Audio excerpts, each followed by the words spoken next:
Караңгы, ол жарықтан өзі қорқот. Жарық караңгыны жарып кетет. Ошол үчүн мен силер бар болгондукта, ушундай активисттер бар болуп турганча, Кыргызстанда эч качан демократия өлбөйт.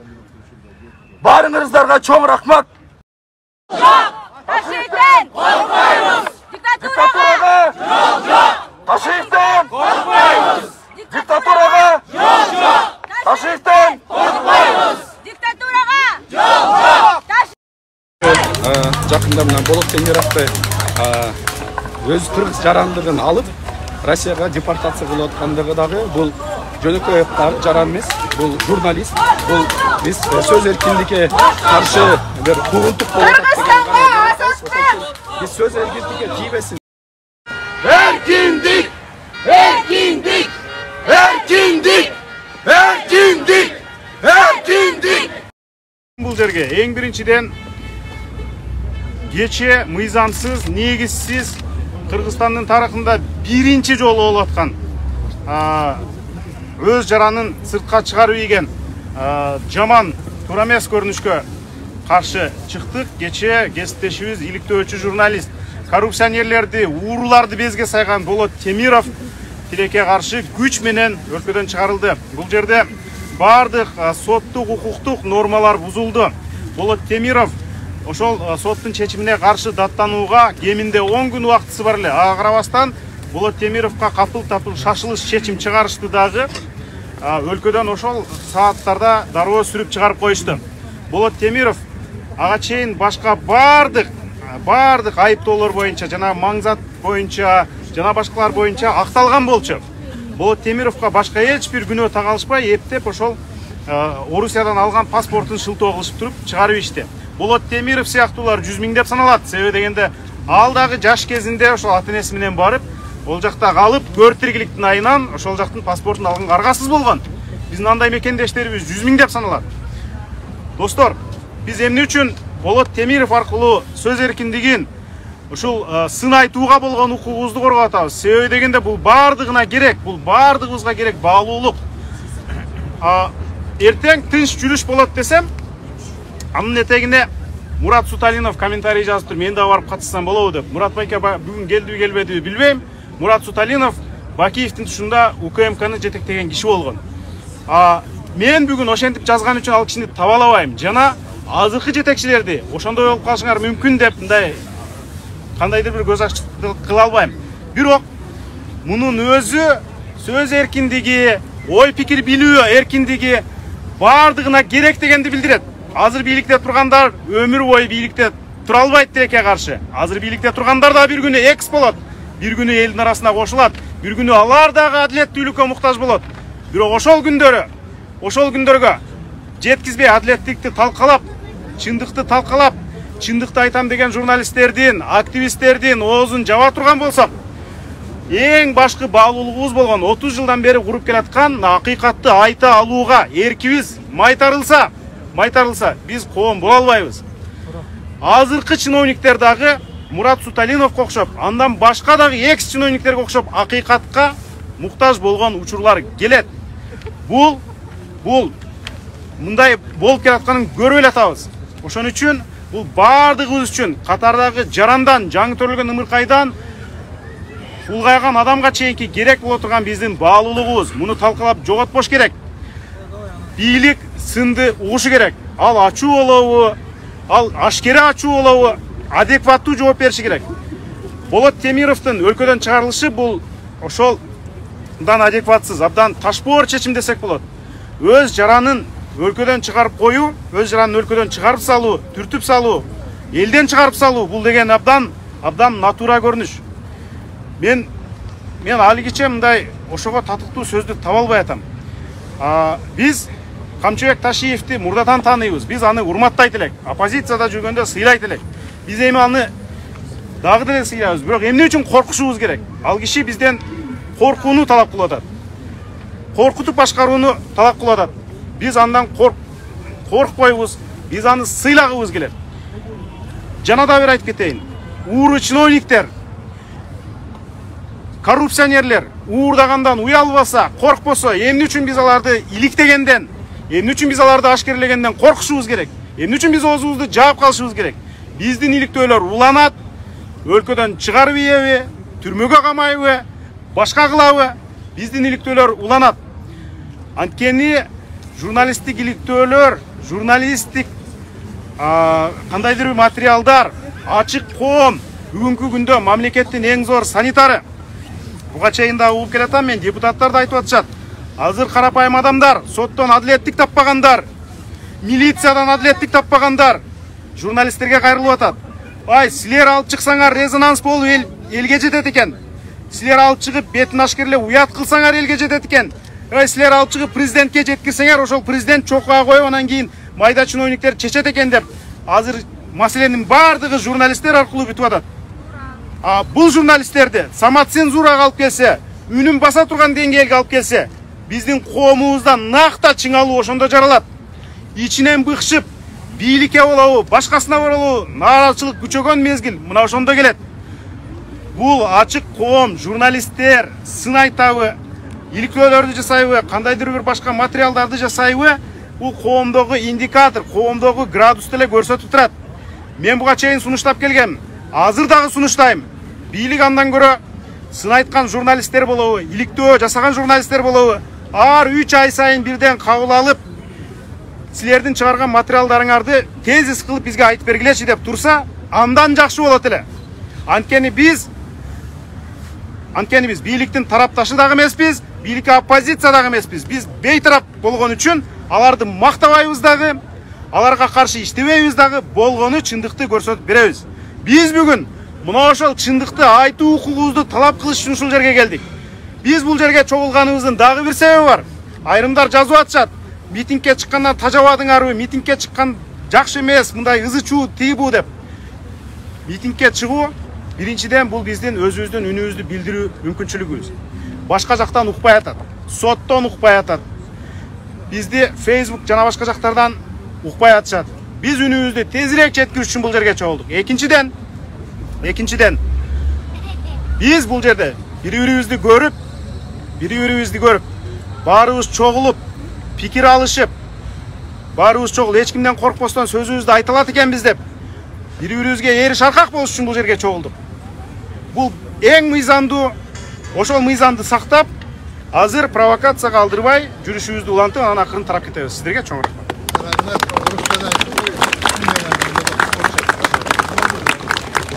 Мен азыр техникалык негизи митинг жөнүндө айта кетейин. Кайра кайталай кетсем, биздин бүгүнкү жөө жүрүш Эркиндик аллея менен уланат, андан кийин Ак үйдүн алдынан өтүп, филармония жака өтөбүз. Жаңы эле биздин милиционерлер Ленин сотунун решениясын алып келиптир, филармониянын алдында митинг жасоого бөгөт коюу деп. Биз деген филармония жака барбайбыз, филармонияда молодежный аллея бар. Ошо жака барабыз. Биз деген филармониянын алдына турбайбыз. Провокацияга алдырбайбыз. Провокаторлорду жок кылгыла. Эльжурт, не нужно туда идти. Стойте. Что, кеттикпи? Кеттик. Давайте кеттик. Все, кеттик. Жөө жүрүш. Оставьте, поехали. Все провокаторсы. Ошо жүрүш баштап атасыз. Эртең уруш баштап атасыз.